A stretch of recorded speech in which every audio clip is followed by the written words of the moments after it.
Ce qui te fait pleurer aujourd'hui n'est pas éternel.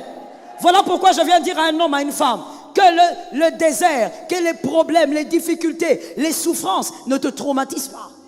Dans la vallée, ne détruis pas ton cœur, mon frère. Regarde ta douleur et monte dessus. Ah, est-ce que je parlais à quelqu'un? Le désert est une période que Dieu organise pour te forger selon la gloire que tu dois savourer. Parce que je crois en une chose. On a l'habitude de dire aux gens, Dieu te bénira. Mon frère, écoute, je veux te... C'est-à-dire, dans mon désert, je garde la foi. Dans mon désert, j'avance. Dans mon désert, je prie. Dans mon désert, je jeûne. Je croyais que je parlais à un élu. Dans mon désert, je suis persévérante. Rien ne marche, mais je dis tout va bien. Je viens de perdre un travail, mais je dis tout va bien. Je viens de perdre des amis, mais je déclare tout va bien. Dans mon désert, je marche. C'est-à-dire, dans mon désert, je garde la foi. Dans mon désert, j'avance. Dans mon désert, je prie. Dans mon désert, je jeûne. Je croyais que je parlais à un élu. Dans mon désert, lorsque Dieu veut changer ta situation sociale, il organise d'abord un désert.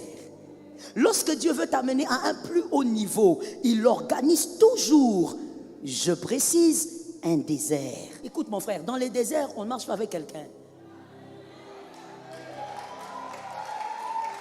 Toi qui as l'habitude d'être là, de dire « Ouh, j'avais des problèmes, on ne m'a pas soutenu. » Mon frère, dans le désert, Dieu n'a pas prévu à ce qu'on te soutienne. Dans le désert, tu marches. David a dit « Quand je marche ». Quand j'ai eu des problèmes, je n'ai pas vu les frères de l'église, bébé spirituel. Quand j'ai eu des problèmes, je n'ai pas vu le pasteur tel, bébé spirituel. Quand tu traverses tes épreuves, ne cherche pas les hommes. David a dit, je traverse. Traverse seul. Garde la foi seul. Le Saint-Esprit est en toi. Il est plus grand que le pasteur. Il est plus grand que l'ancien. Il est plus grand que quiconque. Il sait consoler mieux que les hommes. Garde la foi. Qu'un homme de foi lève sa main et dise, je garderai la foi. Tu ne vas pas mourir dans ces épreuves-là. Refuse. Bien aimé, j'ai vu très souvent dans les épreuves, les gens se laisser briser par la souffrance. Mon frère, la souffrance n'est pas venue pour te briser. C'est dans cette souffrance que tu es en train de porter ta gloire. Ainsi, je viens te dire, arrête d'être rancunier. Arrête d'en vouloir aux hommes. Qu'est-ce que les hommes ont à voir avec toi? Non, tel ne m'avait pas soutenu. Mon frère, il ne t'avait pas soutenu parce que tu devais te revêtir de ta propre gloire. C'est dans le désert que Dieu est en train de forger les cœurs des rois. C'est dans les déserts que Dieu forge les cœurs des hommes puissants. Ainsi Dieu a dit, j'ai trouvé un homme, David, c'est l'homme selon mon cœur. Mais où est-ce que Dieu a forgé ce garçon? Derrière les brebis, dans les déserts. Imagine-toi un garçon, il est le cadet, mais son père l'oublie. Dieu ne bénit pas gratuitement. Ce que toi tu appelles gratuit là, ce n'est pas gratuit. C'est-à-dire avant que Dieu ne te visite, tu dois être capable d'avoir le caractère qui correspond à la bénédiction que tu cherches. Est-ce que quelqu'un m'a entendu? Et ça, c'est un prix à payer. Et c'est là que Dieu crée le désert. Parce que là-bas, il va te forger.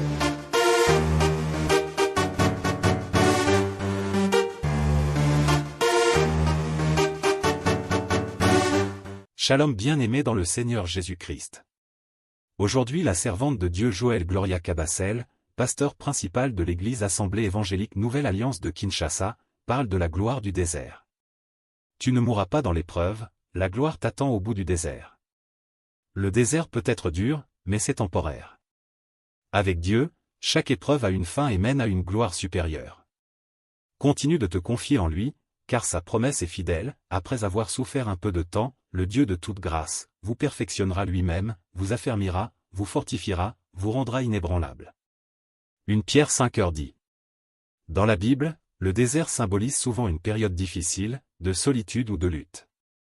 Par exemple, le peuple d'Israël a traversé 40 ans de désert avant d'entrer dans la terre promise, Exode 13 versets 17 à 18. Jésus lui-même a été conduit dans le désert pour être tenté, mais il est sorti en puissance, Luc 4 versets 1 à 14. Cela montre que le désert est un lieu de préparation, pas une destination finale. Dieu ne t'abandonne pas dans l'épreuve. La promesse divine est claire, je ne te laisserai pas et je ne t'abandonnerai pas, Hébreux 13 verset 5. Même dans le désert, Dieu est présent, fournissant des ressources spirituelles et physiques, comme la manne pour les Israélites. Les moments de désert peuvent sembler interminables, mais Dieu les utilise pour fortifier la foi, purifier le cœur et révéler sa gloire. Les épreuves ne sont pas une fin en soi. Elles mènent à une récompense. Paul dit dans 2 Corinthiens 4 verset 17. Car nos légères afflictions du moment présent produisent pour nous, au-delà de toute mesure, un poids éternel de gloire. Ce que tu vis aujourd'hui prépare quelque chose de plus grand. Les bénédictions peuvent être spirituelles, plus grande foi, paix intérieure, ou matérielle, restauration, opportunité. Voici quelques exemples bibliques inspirants. Joseph, vendu par ses frères, emprisonné injustement, mais élevé à une position de gloire en Égypte, Genèse 41. Sa souffrance était un tremplin vers sa destinée. Job, malgré la perte de tout, sa fidélité dans l'épreuve a conduit à une double bénédiction, Job 42 versets 10 à 17.